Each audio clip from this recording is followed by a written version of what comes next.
Monsieur le Président, Madame la Ministre, je souhaite vous alerter sur la situation intolérable des praticiens du service des urgences du centre hospitalier d'Oloron-Sainte-Marie dans ma circonscription.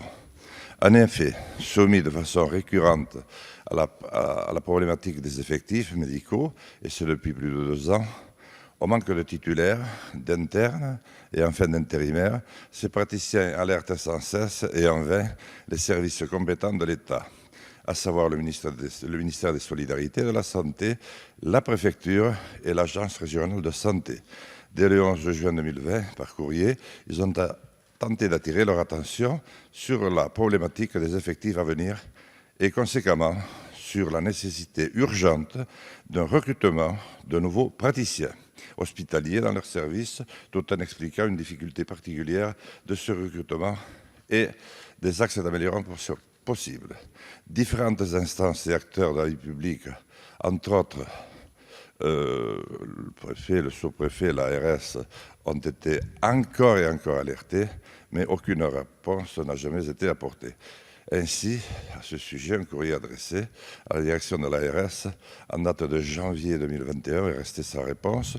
Par la suite, la menace de la loi Rist est venue renforcer cette fragilité et a mis parfaitement en lumière l'impossibilité de cette équipe de continuer à fonctionner de la sorte, en comptant uniquement sur leur dévouement et grâce à leur propre appel aux intervenants majoritairement vacataires.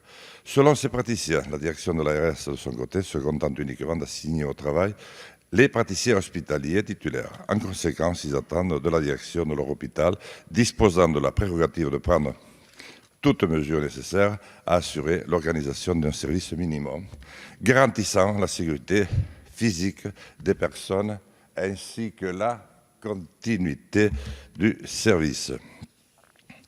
Alors, je vais droit au but en vous disant que je tiens à vous faire savoir, Madame la Ministre, qu'aujourd'hui, il n'y a eu aucune mesure de prise.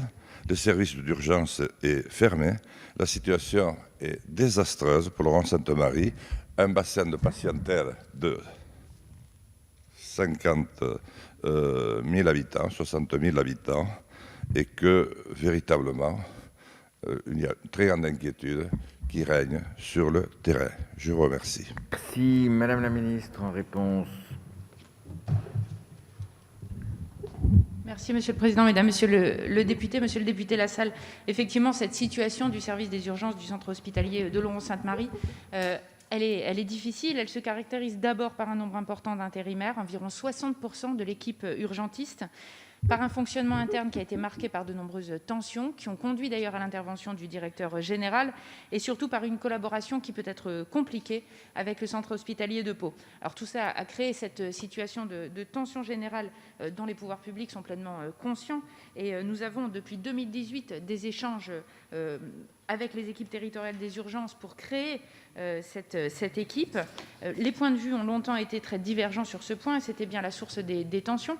Vous connaissez mieux que tout autre cette situation, monsieur le député, ainsi que les élus locaux, pour y être attentifs de longue date. L'ARS Nouvelle-Aquitaine est pleinement mobilisée également sur ce dossier, et face à ces tensions qui étaient rencontrées par le CH en 2021 sur les urgences du SMUR, notamment dans le cadre du contexte Covid et de la situation de la démographie médicale locale, une assignation pour les fêtes de fin d'année 2021 a même été faite par le directeur du CH d'Oléron suite à la demande de l'ARS pour les raisons de sécurité que l'on imagine. Avec une réunion qui a ensuite été organisée par la délégation départementale de l'ARS fin janvier pour travailler à une harmonisation des pratiques et puis rechercher des solutions pérennes. Les protagonistes semblent moins fermés, ils sembleraient aptes à travailler ensemble et à la création d'un groupe de travail. Autant d'éléments qui viennent attester, je pense, de l'engagement constant de l'ARS Nouvelle-Aquitaine sur cette situation qui est particulièrement sensible. L'ensemble des acteurs concernés doivent continuer à s'inscrire dans cette dynamique de coopération renforcée. Et nous avons, avec la médiation de l'ARS, le cadre, je l'espère, qui se dessine d'un bon fonctionnement des services de soins sur le territoire. Sachez que le ministère des Solidarités et de la Santé y est évidemment extrêmement attentif. Merci. En réponse, éventuellement, non. Merci. Écoutez, Madame la Ministre, compte tenu de l'état d'urgence extrême, tout ce que vous pourrez faire sera bienvenu. tout ce que vous pouvez faire sera bienvenu. Je vous remercie. Merci.